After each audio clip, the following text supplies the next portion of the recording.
My name is Timothy Nyakwamba Kajwang. I'm the Chief Officer in charge of sports, culture, gender, and youth affairs, County Government of Kisumu. Now, I wish to communicate that the county government is passionately participating in this year's International Youth Day and National Youth Week that begins from today and ends on 11th of August this year. Now, this year's theme is National Youth for Climate Change. And I wish to inform you that this theme is very relevant with many other arrangements of inactivities going on in the county government. I think it is a global concern, and therefore it has become a global theme for almost all government operations. This is in line with our other activities like the Devolution Conference that will take place next week in Eldoret, and even our Kikoska Games, the staff games for county governments, are also entrenched on this similar theme of action towards climate change. We all know, especially from the lakefront and lakeside, that we have seen very alarming indicators about climate change. Recently, some of our business people in the blue economy had to concede the loss of millions of shillings out of the fish that they have in their fish cages in the lake, and the resultant explanation and feedback was that the lake has changed. In fact, currently we still experience that pungent smell coming from the lake, and all these are about the climate changes, and therefore very seriously, as a lakefront and lakeside county, we are not going to take it for granted issues to do with the repair for our climate action. This going even as far as taking care of our forestation and taking care of our soil degradation, among many other things. We know that in Kisumu we have issues in Nyakach about soil movement. We know that our vegetative cover is still very low, and we need to increase it to the acceptable percentages. We know that we have still allowed a lot of debris, including plastic, to get into our lake, and therefore suffocating the freshness of our Lake Victoria, and by and large reducing our gains from the same. We know that even our agriculture has not gone on very well because of the controls that we have not been able to manage of our environment. So I can say very seriously that this is key to the priorities that our governor, Professor Nyang' Nyong'o, has, and we are taking it very seriously.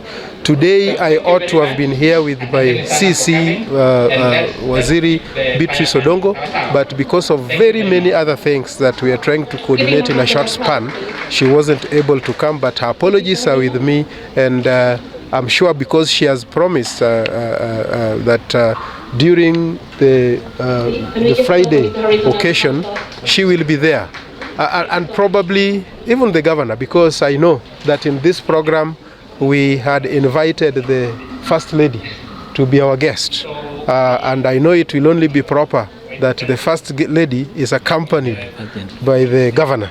So we still cannot rule out that the governor may attend that 11th. In any case, it is happening in the vicinity of his home.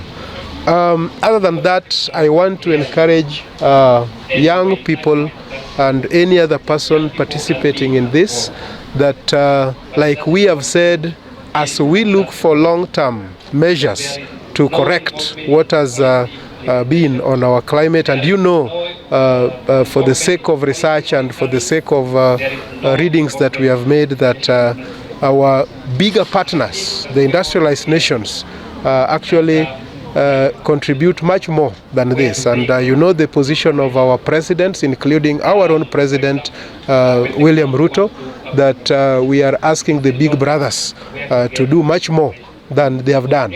But ourselves, in our small ways, we continue to do whatever we can do.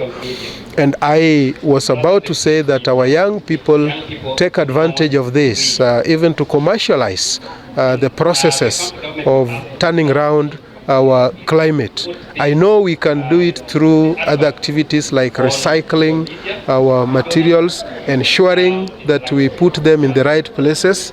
Let us all get embarrassed. For example, when we see piece of polythene like that one from bread falling all over, let us be sure that we have kept our environments clean, tidy, and plastic goes to plastic, wet material goes to where they are supposed to be.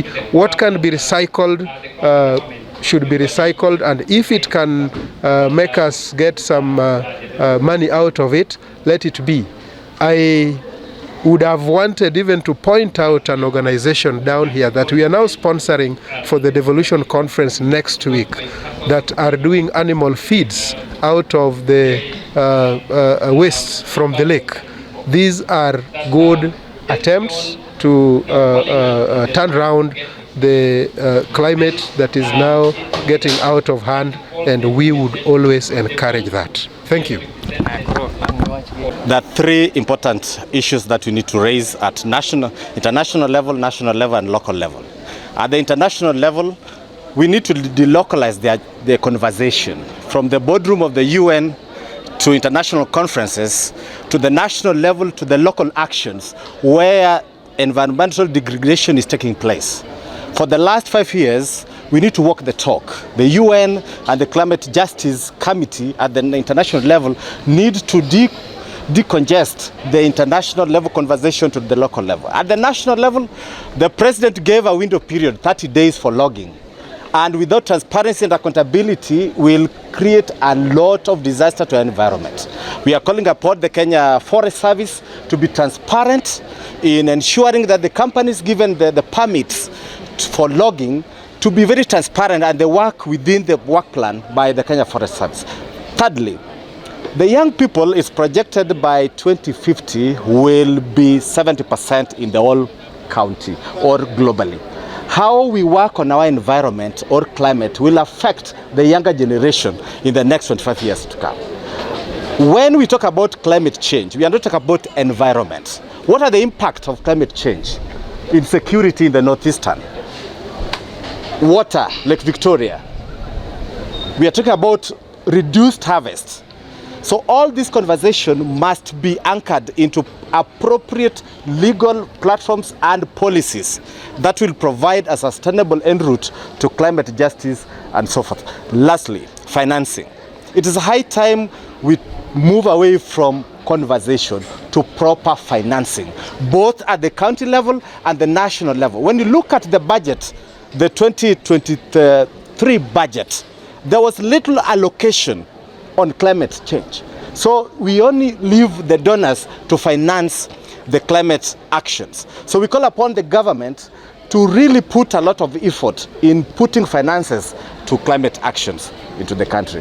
Otherwise, we are in solidarity with the young people globally. This is their day. Let's take actions to make our country a better place. So I'm here today as a youth to participate in the launching of the International Youth Day, which is happening here today. So as youth, we've decided to take the space on youth for climate action and do environmental conservation on issues to do with climate and environment, from reducing to recycling and reusing, so that we can conserve our various environment from the various communities that we come from. So today I can urge the youth all over the world that we come together as youth, we take the spaces and we conserve our environment, and to other organizations that implement that do the implementation on issues to do with environment and climate change, to do more of sensitization and community dialogue, so that we can educate more of youth to conserve the environment and to work for green skills.